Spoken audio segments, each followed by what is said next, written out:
And we're back for 16.2. Hopefully you crushed 16.1 while using the XWOD pregame warm-up, and we're looking forward to helping you crush 16.2 with the XWOD warm-up yet again. This time, things are changing. Though we can actually end up being in that 20-minute time frame, just like in 16.1, but we've got heavier loading and a decent amount of volume.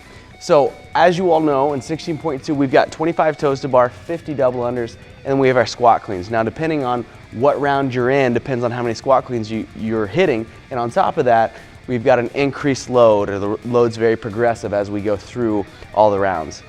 Now, with that being said, the two focus points are really gonna be the toes to bar and the squat cleans. If you wanna take some time to really warm up your double unders and you happen to have a heavier rope, jumping with a heavier rope is a great way to overstimulate the system so that you can, when you get to your lighter rope, it's a lot easier to process those double unders and or single unders if you're in the scale division. But we're gonna actually focus on the toes to bar and the cleans themselves. This is gonna be super important that we overstimulate. That way, once we get under the bar under fatigue and or get onto the bar for the toes to bar, we're not super fatigued with our forearms. We're not feeling like everything is so freaking heavy, right? And so this is how I'd like you all to attack this one.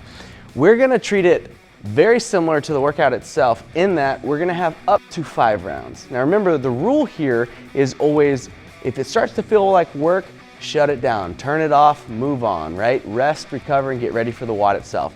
So as you see here, we're gonna be hitting up to 5 rounds, and we're gonna start with the squat cleans. And we're actually gonna progressively increase the squat cleans in a very similar manner to what you're gonna see in the workout itself. So we're gonna start with a decently heavy load. Maybe that load is exactly what you're gonna be hitting in the workout. Maybe it's a little bit more than. Again, this is all gonna vary from person to person. So we hit our first load, and what I would like you all to do is hit 2 in a row, right? So 2 touch and go reps if possible, and then from there, immediately go into toes to bar. Now, with the toes to bar, what's gonna be important here is we need to weight ourselves down more so that, one, it really wakes up our psoas, our hip flexors, right? And gets them ready to go. But the only way to do that is by loading our lower extremities. So while hanging, we can have a vest on and that's great and all, but really we want the lower extremities to be weighed down. So there's a few ways to go about this. One, we can wear ankle weights. If you have access to ankle weights, these will be great. One, they stay on tight. 2, when you're going to kick the bar, you don't have to worry about them falling back and hitting you in the face or otherwise. So that's one way to do it. Another way to do it is you can grab yourself a medicine ball, stick it between your legs, and then lift your legs up as high as you can. I wouldn't necessarily recommend hitting the bar per se with the medicine ball, because that ball can come out and smack you in the face, and though it's really funny and we all laugh about it, at the same time I don't want anyone getting hurt right before they start 16.2.